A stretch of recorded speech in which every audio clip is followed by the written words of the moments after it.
अच्छा जी, इसमें जो सबसे फिलहाल हम टॉपिक देखना चाहेंगे that is thresholding. Thresholding जो है it is very simple and very efficient, क्योंकि आपको एक वैल्यू मिल गई कहीं से, ठीक है। आपको वैल्यू लेट से मैंने बता दी कि जी इमेज के अंदर 75 पे थ्रेशोल्ड कर दो, तो आप कह सकते हैं जी इमेज ग्रेटर देन कर दो, this is my output. Output is equal to image greater than 75। आपको पता है कि ये एक फिक्स वैल्यू है, उस फिक्स वैल्यू से बड़ी कर दो तो आपको एक ब्लैक एंड व्हाइट इमेज मिल जाएगी, आपको एक बाइनरी इमेज मिल जाएगी कि जैसे कि कुछ पिक्सल्स ऑन होंगे या ऑफ होंगे, उसको आप एज अ स्टेंसिल यूज कर सकते हैं अपनी ओरिजिनल इमेज के ऊपर, और आप उससे जो है वो ऑब्जेक्ट को फाइंड आउट कर सकते हैं। अब आपके पास थ्रेशोल्डिंग के जो है ना डिफरेंट टेक्निक्स हैं। थ्रेशोल्डिंग इटसेल्फ के आपके पास डिफरेंट टेक्निक्स हैं। पहली technique that is called global thresholding. Global thresholding में क्या होता है, आपको एक पॉइंट पता चल गया और आपने पूरी इमेज के ऊपर उसी पॉइंट से थ्रेशोल्ड कर दिया। जैसा यहाँ पे मैंने कहा कि जी हमने यहाँ पे 75 को डिफाइन कर लिया कि 75 जो है वो हमारा थ्रेशोल्ड पॉइंट है, and now you applied 75 on the whole image as threshold value, और आपने कहा G image greater than threshold value और image less than threshold value, pixel value less than 75 है या पिक्सल वैल्यू ग्रेटर देन 75 है, उसकी base पे आपने थ्रेशोल्डिंग कर ली। दूसरा मैकेनिज्म क्या है, ये था ग्लोबल थ्रेशोल्डिंग। दूसरा मैकेनिज्म है लोकल थ्रेशोल्डिंग। लोकल थ्रेशोल्डिंग में क्या होता है, आप अपनी इमेज को छोटे छोटे हिस्सों में डिवाइड करते हैं, बिल्कुल इसी तरीके से जिस तरीके से हमने वो स्लाइडिंग विंडो चलाई थी ना। हम अपनी इमेज को छोटे छोटे हिस्सों में डिवाइड करते हैं, और इस हम कहते हैं इस हिस्से के अंदर थ्रेशोल्डिंग पॉइंट क्या होना चाहिए, इस हिस्से के अंदर थ्रेशोल्डिंग वैल्यू क्या होनी चाहिए, ठीक है। तो हमारे पास एक मैकेनिज्म तो होगा जो हम पूरी इमेज के अंदर थ्रेशोल्ड पॉइंट फाइंड आउट करेंगे। फिर हम लोकल थ्रेशोल्ड्स भी फाइंड आउट कर सकते हैं कि जी हमारे पास इमेज को अगर हम छोटे छोटे हिस्सों में डिवाइड कर दें, फॉर एग्जांपल जिस तरीके से हम वो स्लाइडिंग विंडो चलाते थे जब हमने जो है लोकल ऑपरेशंस किए थे, तो स्लाइडिंग विंडो चलाई थी, तो स्लाइडिंग विंडो चलाते हुए हमारे पास जो लोकल ऑपरेशंस हमने जो स्लाइडिंग विंडो चलाई थी, तो हर विंडो के अंदर थ्रेशोल्ड पॉइंट क्या होगा उसको डिटरमिन किया जाए, ठीक है। So that is local threshold point, और उसके अंदर जो है हम कहते हैं कि जी हर एक के अंदर डिफरेंट थ्रेशोल्ड पॉइंट हो सकता है। फॉर एग्जांपल हम कहते हैं इस रीजन के अंदर थ्रेशोल्ड पॉइंट 72 है, इस रीजन के अंदर 65 है, इसके अंदर 52 है, इसके अंदर 89 है, इसके अंदर 64 है, इसके अंदर 100 है। हर रीजन के अंदर अपना थ्रेशोल्ड पॉइंट डिफाइन हो सकता है, लोकल रीजनल थ्रेशोल्ड पॉइंट, ठीक है। तो आप उस रीजन के अंदर अगर लेट से आपने 100 डिटरमिन किया, तो आप ये कहेंगे कि अच्छा इस रीजन के अंदर जो पिक्सल्स आ रहे हैं क्या उनकी वैल्यू 100 से बड़ी है तो ऑन कर दो, अगर 100 से छोटी है तो ऑफ कर दो। फॉर एग्जांपल इस रीजन की अगर हम बात करें, इस रीजन के अंदर आप कहते हैं कि जी अगर वैल्यू 100 से छोटी है तो ऑफ कर दो, 100 से बड़ी है तो ऑन कर दो। लेकिन जब इस रीजन की बात आती है तो आप कहते हैं जी वैल्यू 64 से छोटी तो ऑफ कर दो, 64 से बड़ी है तो ऑफ कर दो, ऑन कर दो, सॉरी, ठीक है। तो हर रीजन का अपना थ्रेशोल्ड पॉइंट डिफाइन किया जा सकता है। उसके बाद तीसरा मैकेनिज्म जो है हमारे पास that is Otsu's method. Otsu method क्या करता है, ऑटसो मेथड कहता है कि it is a method to automatically determine the optimal threshold point for global thresholding, ठीक है। It is a mechanism, it is a algorithm to determine the optimal threshold value in for global thresholding के लिए भी use किया जा सकता है और लोकल थ्रेशोल्डिंग के लिए भी यूज किया जा सकता है, but it is a it gives you the optimal value, it tries to give you the optimal value. देखिए हमारे पास मल्टीपल तरीके हो सकते हैं ग्लोबल थ्रेशोल्डिंग के। पहला तरीका तो ये है कि हम जो है वो हर पॉसिबल वैल्यू को चेक करें कि जी 60 पे चेक करो, अच्छा मुझे लग रहा है कि ये इमेज के जो पिक्सल्स इसने मुझे इमेज को देखे, इमेज को देख के आप डिसाइड करें कि यार 60 पे चेक कर लेते हैं, अच्छा 60 पे रिजल्ट ठीक नहीं आ रहा, अच्छा चलो अब 75 पे चेक कर लेते हैं, 75 पे रिजल्ट नहीं आ रहा, अच्छा चलो 100 पे कर लेते हैं, यार ये तो बहुत ज्यादा हो गया, इसको कम करें, तो चलो इसको वापस 90 पे कर लेते हैं, ठीक है। एक तरीका तो ये है कि आप जो है वो ट्रायल एंड एरर के साथ कर रहे हो। मैं तो सिर्फ एक ये कह रहा हूँ कि that is one of the ways कि किसी तरीके से या हमने जादू का चिराग रखा और हमें पता चल गया कि जिससे 98 इज द बेस्ट आंसर, ठीक है। एक तरीका तो ये है ना ग्लोबल थ्रेशोल्ड, लेकिन अभी हम और भी मैकेनिज्म्स देखेंगे वो कि जो जादू के चिराग के पीछे क्या हो रहा है, ये भी हम कर सकते हैं। तो जादू के चिराग के पीछे क्या हो रहा है वो भी डिटरमिन किया जा सकता है, बट कमिंग टू दैट, ठीक है। सो global thresholding is very simple and very efficient. जैसा अभी आपको बताया कि जी आपके पास एक थ्रेशोल्ड पॉइंट आ गया, लेट्स से 75 या 79 आ गया, तो अब आप क्या कह सकते हैं G image greater than 75 is equal to my output, ठीक है, या आप कैलकुलेट कर सकते हैं, ठीक है। So it is very simple and efficient to implement, can be computationally intensive for large images. ये क्यों है, क्योंकि हो सकता है आप जो एल्गोरिथम रन कर रहे हैं, फॉर एग्जांपल इसका एक one of the ways to determine the global threshold point is कि आपके पास जितना डेटा है, जितने इमेज के अंदर जितने पिक्सल्स हैं, सारे के सारे पिक्सल्स को आप उनकी एवरेज कैलकुलेट कर लें। सो अगर आपके पास लेट्स से 1000 बाय 1000 की इमेज है, 1000 बाय 1000 की इमेज है, तो आपके पास कितने पॉइंट्स आ गए? आपके पास 0 0 0 0 0 0 एंड 1, आपके पास 1 मिलियन पॉइंट्स आ गए। अगर आपके पास 1000 बाई 1000 की तस्वीर है, अब 1000 बाई 1000 की तस्वीर है, इसका मतलब आपको 1 मिलियन कैलकुलेशंस करनी पड़ेंगी। और अगर यही तस्वीर अगर आपके पास लेट्स से 4000 बाई 4000 की होती, तो आपके 16 मिलियन पिक्सल्स हो जाते, आपको 16 मिलियन कैलकुलेशंस करनी पड़ती। बात फॉलो कर रहे हैं? तो एक थ्रेशोल्ड पॉइंट कैलकुलेट करने के लिए आपको 16 मिलियन कैलकुलेशंस करनी पड़ सकती है, अगर 4000 बाई 4000 की तस्वीर है तो।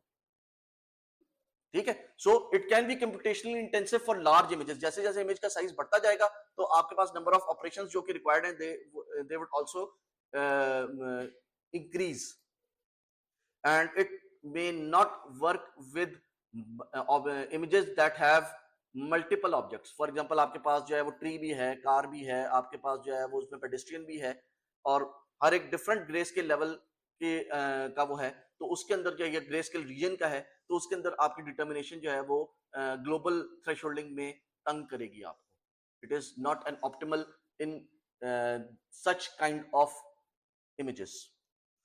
एग्जांपल देख लें इसकी। फॉर एग्जांपल हमारे पास ये एक तस्वीर है जिसके अंदर हमारे पास ब्लैक कपड़ा पड़ा हुआ है, और ब्लैक कपड़े के ऊपर जो है वो हमारे पास कुछ कॉइन्स पड़े हुए हैं, और उसके ऊपर हमने जो है वो इमेज को थ्रेशोल्ड किया ताकि हमारे पास बैकग्राउंड अलग किया जा सके और कॉइन्स को अलग किया जा सके।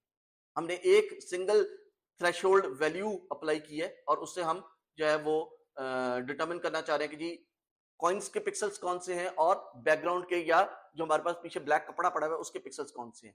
बट हमारी जो थ्रेशोल्डिंग है, जो भी हमने वैल्यू चूज की है, उस वैल्यू के अंदर कुछ प्रॉब्लम था, वो वैल्यू ऑप्टिमल नहीं थी। इसी वजह से अगर आप देखें, क्योंकि हमारे पास लाइट जो उसके ऊपर पड़ी थी वो अनइवन पड़ रही थी, हमारे पास जो सीन था उस सीन के ऊपर लाइट अनइवन पड़ रही थी, जिसकी वजह से ये वाले पिक्सल्स जो हैं वो टॉप लेफ्ट वाले पिक्सल्स जो हैं वो थोड़े से ब्राइटर थे as compare to even background के पिक्सल्स। जो आप देखें कि हमारे पास बैकग्राउंड के पिक्सल्स जो हैं वो कुछ कॉइन्स के पिक्सल से ब्राइटर हैं, क्योंकि कॉइन के अंदर जो हमारे पास रिलीफ था, जो उसके ऊपर पैटर्न बना हुआ था, एम्बोसिंग हुई हुई थी, उसकी वजह से शेडो पड़ रहा था, शेड्स आ रहे थे, उसकी वजह से हमारे कॉइन्स के भी कुछ पिक्सल्स ऐसे हैं जो कि हम डिटरमिन नहीं कर पाए।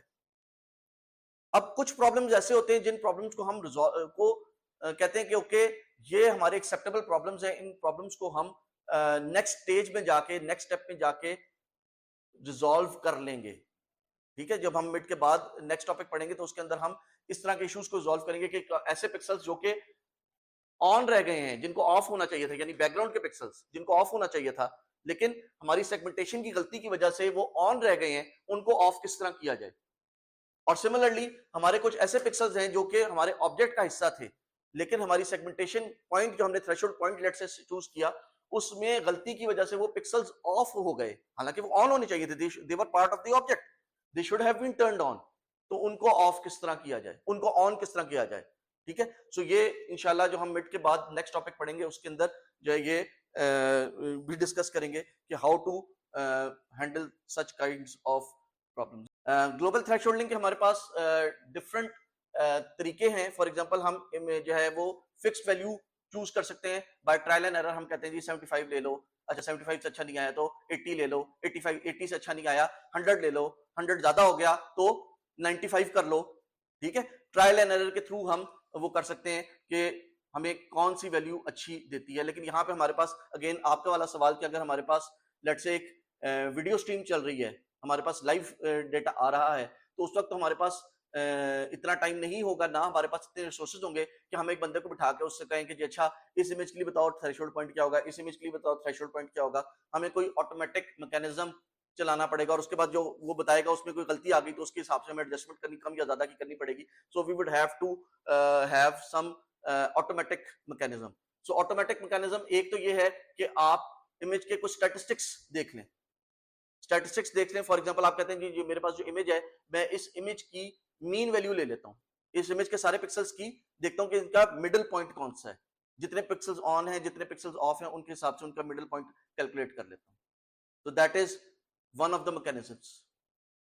सिमिलरली दूसरा मैकेनिज्म क्या है, मैं मीडियन पॉइंट ले लेता हूं कि मैं डेटा को सारे पिक्सल्स की वैल्यूज को सॉर्ट करूं और वहां से मिडिल पॉइंट ले लूं और वहां से मुझे पता चल जाएगी what should be the middle most value. ठीक है, सो एग्जांपल्स देख लेते हैं इसकी। Let's go to the code. यहां पे इसको थोड़ा सा मैं बड़ा कर देता हूं। मेरे पास एक इमेज है, मेरे पास एक इमेज है, इमेज जो डाटा जो कॉइन्स की इमेज जो भी आपको दिखाई थी वो कॉइन्स की इमेज है, वही या यहाँ पे कॉइन्स की इमेज है। मैं कॉइन्स की इमेज को लेता हूँ, कॉइन्स की इमेज को मैं फ्लैटन कर लेता हूँ, यानी मेरे पास 2D इमेज थी, 2D इमेज को मैंने 1D में कन्वर्ट कर दिया। इमेज आई डॉट फ्लैटन करके मैंने इमेज को वन डायमेंशनल अरे बना ली। मैंने वन डायमेंशनल अरे बना ली और उसके बाद मैंने उसको कहा कि इस वन डायमेंशनल अरे का मीन कैलकुलेट कर दो और जो भी मीन वैल्यू आई है उसको T1 में सेट कर दो, that is my first threshold point. ठीक है, सिमिलरली मैंने कहा कि ये जो इमेज मेरे पास वन डायमेंशनल इमेज आई है आई डॉट फ्लैटन के बाद इसकी मीडियन वैल्यू कैलकुलेट कर दो, that is my second threshold point. तीसरा मैंने कहा जी let say that my threshold point is 70। अब मेरे पास ये जो तीनों थ्रेशोल्ड पॉइंट्स आए हैं, इन तीनों थ्रेशोल्ड पॉइंट्स के साथ मैं अपनी इमेज को डिस्प्ले करना चाहता हूं। फॉर एग्जांपल मैं यहां पे कहता हूं जी 2 to 1 कर देते हैं इसको कहते हैं 2 to 1। ये ओरिजिनल इमेज आ गई, इसको ऑन कर देते हैं और ये कहते हैं 2 to 2 के ऊपर मेरी मीन वैल्यू के साथ थ्रेशोल्डिंग आ गई, 2 to 3 के ऊपर मेरी जो है वो मीडियन वैल्यू के साथ थ्रेशोल्ड आ गई और 2 to 4 के ऊपर मेरी फिक्स्ड वैल्यू के साथ थ्रेशोल्डिंग आ गई। और इसको फिलहाल रिमूव कर देते हैं and let's run this code and see what happens. मेरे पास जो थ्रेशोल्ड पॉइंट्स आए, मीन वैल्यू मेरे पास आई 96.8, मीडियन वैल्यू मेरे पास आई 86 और जो फिक्स्ड वैल्यू थी दैट वाज 70। और मेरे पास जो वैल्यूज आई, जो मेरे पास इमेज आई, रिजल्ट आया, वो ये रिजल्ट आया। ठीक है, this is with the mean value of 86, this is with the median value of this is with the mean value of 96, this is with the median value of 86 and this is with the fixed value of 70। मैं कहता हूं जी 70 अच्छा नहीं दे रहा, अच्छा चले मैं यहां पे लेट्स डू 85। ठीक है, दोबारा रन करते हैं। अब 85 के साथ आ गया, मैं कहता हूं जी 85 भी अच्छा नहीं रन कर रहा, लेट्स डू 110। रन किया, 110 निस्बतन काफी बेहतर रिस्पांस कर रहा है, लेकिन मैं कहता हूं जी लेट्स डू 150। 150 पे क्या रिस्पांस आएगा? तो ये मैं वो ट्रायल एंड एरर वाला काम कर रहा हूं, ये मैं ट्रायल एंड एरर वाला काम कर रहा हूं। 150 पे देखें कि मेरे पास बैकग्राउंड सारा ब्लैक हो गया, बैकग्राउंड के पिक्सल सारे ऑफ हो गए, लेकिन मेरे पास जो मेरे ऑब्जेक्ट्स है उसके भी बहुत सारे पिक्सल्स ऑफ हो गए। मेरे पास जो ऑब्जेक्ट था उसके भी बहुत सारे पिक्सल्स ऑफ हो गए। ठीक है, जो that is one way to do things. क्या आप ट्रायल एंड एरर से कर सकते हैं, आप उसकी कुछ स्टैटिस्टिकल मेजर निकाल सकते हैं। आप कह सकते हैं कि जी मेरे पास जो डेटा है उसकी मीन वैल्यू निकाल दो या उसकी मीडियन वैल्यू निकाल दो।